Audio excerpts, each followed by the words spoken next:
Halo teman-teman, saya Aden Firman, belajar dan bekerja di kolektif Video G. Halo, perkenalkan nama saya Amir Hamsa. Saya sehari-hari bekerja sebagai freelance fotografer, khususnya fotografer wedding. Perkenalkan, nama saya Yayat Afrizal.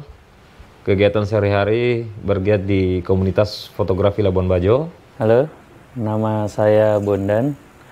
Saya sehari-hari bekerja sebagai freelance fotografer di Labuan Bajo. Nama saya Yus Juliadi. Sehari-hari melukis, juga menerima proyek-proyek mural di Labuan Bajo.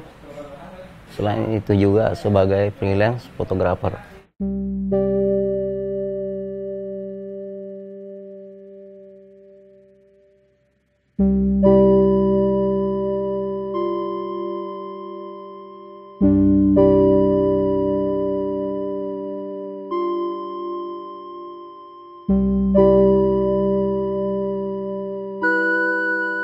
Kami bekerja bersama di Pra-Event Makassar Binel 2021 dengan agenda penelitian dan penulisan menghambur menyigi sekapur siri. Kami mengerjakannya di Labuan Bajo. Selama proses Pra-Event Makassar Binel, saya bersama teman saya bertugas untuk merekam video, mendokumentasikan apa yang dikerjakan, dari yang ambil gambar dan foto, dari pertama dari wawancara sampai pengerjaan obatnya, sampai selesai, sampai praktek pengobatannya. Keterlibatan saya di bidang fotografi. Kita melakukan pembuatan konten untuk video pengobatan tradisional. Saya mengerjakan ilustrasi proses penelitiannya melalui sketsa, yaitu alat terapi Pak Nikolaus dan ramuan daun rimpa pake. Mulanya kami penasaran saja dengan apa yang sering dipakai ketika mengobati luka di tubuh para penari caci. Kami akhirnya dibawa sampai ke pengobatan lain yang ada di Labuan Bajo, terutama umumnya di Manggarai bagian barat. Pada kesempatan ini saya mendokumentasikan tarian caci itu secara umum saja, karena pada dasarnya kita susah untuk mendapatkan secara detail luka-luka pada penari caci. Penelusuran kami melalui luka di tubuh penari caci ini akhirnya membawa kami bertemu dengan Pak Nikolaus Niku. Waktu itu rekomendasi nama itu datang dari obrolan singkat saya bersama Bapak Felix Bedatukan di salah satu lembaga kesenian di daerah ini. Obrolan itu sebenarnya obrolan yang saya juga tidak duga, obrolan singkat, dan Pak Nikolaus Niku ini juga rupanya dikenal memang selain sebagai mantan penari caci juga melakukan pengobatan-pengobatan mandiri, terutama terapi. Di sini kita memulai sejak diskusi menentukan topiknya seperti apa. Terus kita mulai mencari narasumbernya siapa. Terus setelah ketemu kita melakukan proses wawancara berulang-ulang sampai membuat konten dalam bentuk video, bagaimana proses mengolah daun rimpa pake tersebut sampai dia utuh menjadi obat. Meskipun sebenarnya kita akui pengobatan ini hanya mungkin sebagian dari beragamnya pengobatan-pengobatan yang lain, dedaunan yang lain. Tapi mungkin karena kita sadar bahwa rentan waktu untuk meneliti ini sangat pendek dan kita mengukur energi kita sangat terbatas. Tapi setidaknya kesempatan ini membuka kita untuk melihat kemungkinan-kemungkinan lain, bagaimana warga biasa itu rupanya sejak dulu sudah punya praktek pengobatan yang bahan-bahannya itu atau daun-daun itu tumbuh di sekitaran kita. Dan juga selain memang rimpa pake, juga ada daun-daun lain yang sehari-hari itu kita lihat hanya tumbuh di jalanan, di pinggir-pinggir jalan. Kalau naik motor biasa lihat di pinggir jalan juga ada. Memang selama ini lebih suka foto tuh di momen pada saat ada tarian caci. Jadi karena memang ya karena kita tinggal di Manggarai Barat di Labuan Bajo, ya khasnya kita untuk yang kalau kita mengambil gambar itu memang kalau budaya memang kita cacinya yang lebih menonjol, karena itu salah satu ikoniknya Manggarai. Caci pada umumnya tuh Manggarai seluruhnya tuh ya caci. Kalau dari diri pribadi saya sendiri mungkin lebih kendala ke waktu, sama kadang tabrakan sama jadwal-jadwal lain, terutama di pekerjaan. Kadang kita mau mengambil gambar hari ini ternyata ada job lagi. Nah itu kendala ininya. Kalau di kendala pengerjaannya, ya saya terbilang baru di kerja-kerja beginian. Jadi mungkin saya belum mengerti banyak soal riset yang begini-begini. Ya jadi mungkin untuk kendala itunya pengalaman saya masih kurang di bagian ini. Memilih topiknya ini ada banyak sekali ide yang kita munculkan. Sampai pada akhirnya ketemu satu ide menarik tentang pengobatan tradisional masyarakat Manggarai terhadap untuk perempuan. Masalah yang lain juga mungkin waktu barangkali ya. Dalam saat yang bersamaan kita juga masih punya agenda PR ya, maksudnya agenda-agenda yang sebelumnya masih tertinggal, dan saat itu juga mesti diselesaikan. Itu ya lumayan alot juga waktunya dan lumayan menguras energi juga sebenarnya. Kendala yang kita rasakan selain masih dalam masa pandemi, kita bertemu dengan orang-orang, dan yang terbesar yaitu masalah penyesuaian waktu dengan kegiatan kita sehari-hari yang lain. Selain waktu memang kita memang lagi sedang berupaya, apalagi momentum ini baik bagi kita sebagai ajang belajar. Kemudian yang paling utama adalah bagaimana proses riset ini juga menjadi pengalaman kita bekerja bersama. Bisa juga disebut sebagai mungkin pengalaman pertama bagi kolektif Video G sendiri mengerjakannya ini bersama-sama di kerja-kerja riset. Ya mungkin kepengaruh berbenturan waktu dengan pekerjaan yang lain. Karena mungkin selain fotografi yang saya kerjakan, ada pekerjaan-pekerjaan yang memang yang harus saya kerjakan juga. Jadi mungkin keterlibatan di sini mungkin sangat terbatas. Mungkin makanya keterlibatan saya ini hanya di foto saja. Karena saya tertarik karena memang yang diangkat adalah tentang pengobatan tradisional pada luka-luka penari caci. Nah kebetulan memang saya suka dengan itu, dengan tarian cacinya. Saya memang selama ini banyak gambar, foto yang terkait dengan penari caci.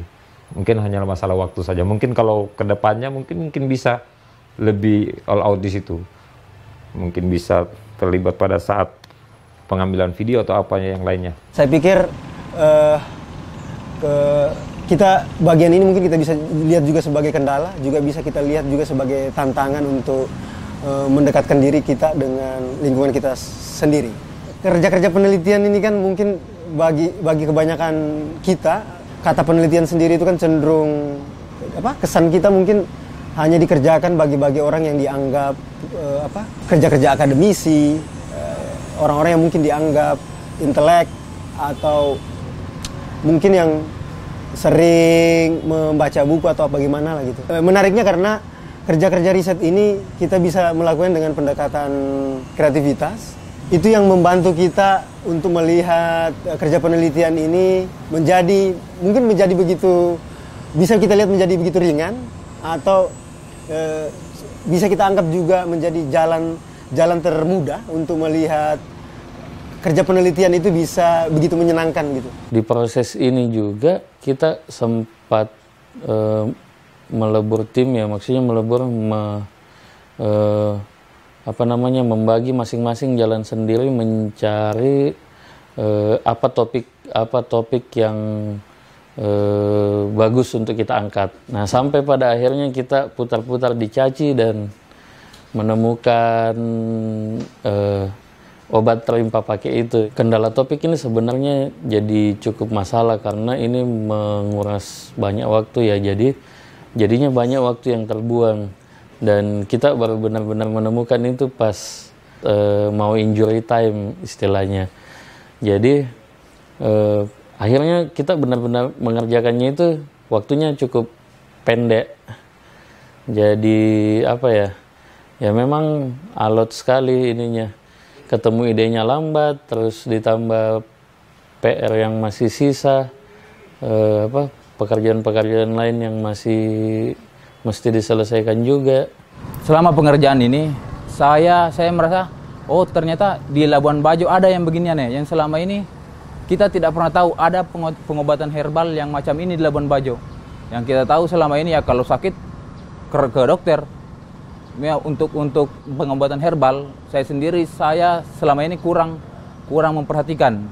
Nah, ternyata setelah ada kegiatan ini, ternyata daun-daun ini bisa dipakai untuk ini, daun-daun ini obat fungsinya untuk ini, kayak macam-macam gitu.